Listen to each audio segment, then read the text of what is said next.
जिंदगी एक सफर है सुहाना, जहाँ कल क्या हो किसने जाना। তো hey guys, welcome to my new blog. তো গাইস, অনেকদিন পর আমি আমার ফুপুদের বাড়ি যাচ্ছি। তো দেখতে পাচ্ছ এই বাইকটা দিয়ে যাবো। তো few moments later গাইস, অনেকক্ষণ জার্নি করার পর এইমাত্র আমরা পেরোলাম হাফকাঠি। আর এখানকার রাস্তাগুলো দেখতে পাচ্ছ, দুই দিকে গাছপালা আর এদিকে রয়েছে তোমার আলু ক্ষেত। চলো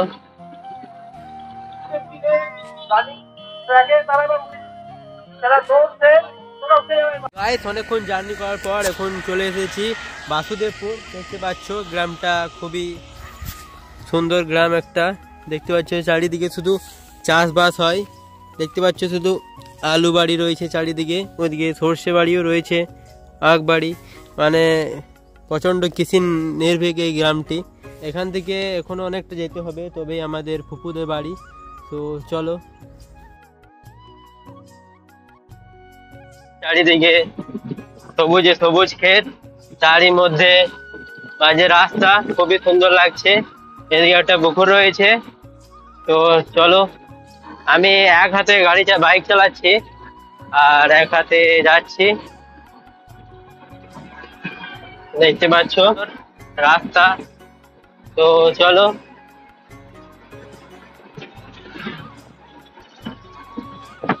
বাইকটা বেশি স্পিডে চালাচ্ছে না, কারণ আউট অফ কন্ট্রোল হয়ে যেতে পারে। আর দেখতে পাচ্ছ এই রাস্তার মধ্যেও প্রচন্ড গাড়ি চলাচল করছে, জাস্ট দেখতে পাচ্ছ। আমি আমার 10 কোটি টাকা দামের কেটিএম নিয়ে এগিয়ে যাচ্ছি ধীর গতিতে। আর এদিকে আমি আছি, খুবই সুন্দর লাগছে, একটা ঠান্ডা ঠান্ডা হাওয়া বইছে। আর আমার আজকে একটু ঠান্ডা লেগেছে, ধান লাগানো চলছে এই সাইডে। তো চলো, দেখতে দেখতে একটা গ্রামের ভিতর দিয়ে চলে এলাম। দেখতে পাচ্ছ একদম থমথাম গা। এদিকে দেখতে পাচ্ছ আলু বসানোর কাজ চলছে, আর এদিকে আবার ধানও চলছে।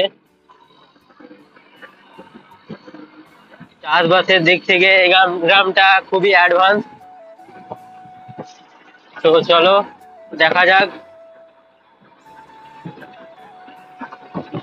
এদিকে দেখতে পাচ্ছ সোলার সাবমার্সাল এই রয়েছে। এই সোলার সাবমার্সাল দিয়ে জল উত্তোলন করা হয়, মানে চাষবাসের দিক থেকে খুবই উন্নত একটা গ্রাম দোগাছি বাসুদেবপুর। তো গাইস, এই মাত্র ফুপুদের বাড়ি থেকে বেরোলাম। দেখতে পাচ্ছ এখানে খুবই সুন্দর প্রকৃতি পরিবেশ, চারিদিকে চাষবাস, সেটা দেখার জন্য একটু বেরোলাম ফুপুতো ভাইদের সাথে। ওয়াসিম আছে আর এখানে সাগের আছে। তো খেতি বাড়ি একটু তোমাদেরকে দেখাচ্ছি।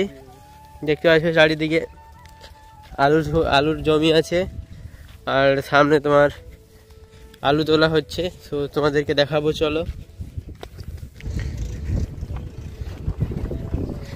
সেদিকে দেখতে পাচ্ছ গাইস, বস্তা বস্তা আলু তোলা হয়েছে, সেগুলো আবার লোড করে বাজারে পৌঁছে দেওয়া হবে।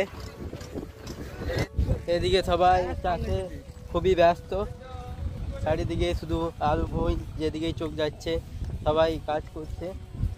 তো চলো, আরো তোমাদেরকে অনেক কিছু দেখাচ্ছি।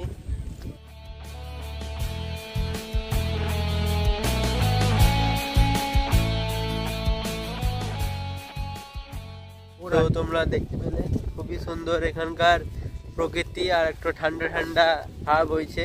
খুবই সুন্দর একটা গ্রাম, বাসুদেবপুর দোগাছি গ্রাম। চারিদিকে মানে চাষবাস খুবই সুন্দর, মানে আলু চাষ এখানে বেশি হয় নাকি, আলু আর সর্ষে চাষ হয়। আর ধান কবার হয়? একবারই হয় নাকি, ধান একবারই চাষ হয়। তো খুবই সুন্দর মনোরম, এসে মনটা অনেক ভরে গেল। তো এবার বাড়ি যাচ্ছি, মানে ফুপুদের বাড়ি। তারপর খাওয়া দাওয়া করবো, তারপর আবার বেরিয়ে যাব বাড়ি যাওয়ার উদ্দেশ্যে। এখন আমি ফুপুদের বাড়ি ছাদে আছি, আর এখান থেকে তোমাদের যে দুগাছি গ্রামটা একটু দেখাচ্ছি। এই সাইডে মাঠগুলো রয়েছে দেখতে পাচ্ছ, আর এদিকে গ্রামটা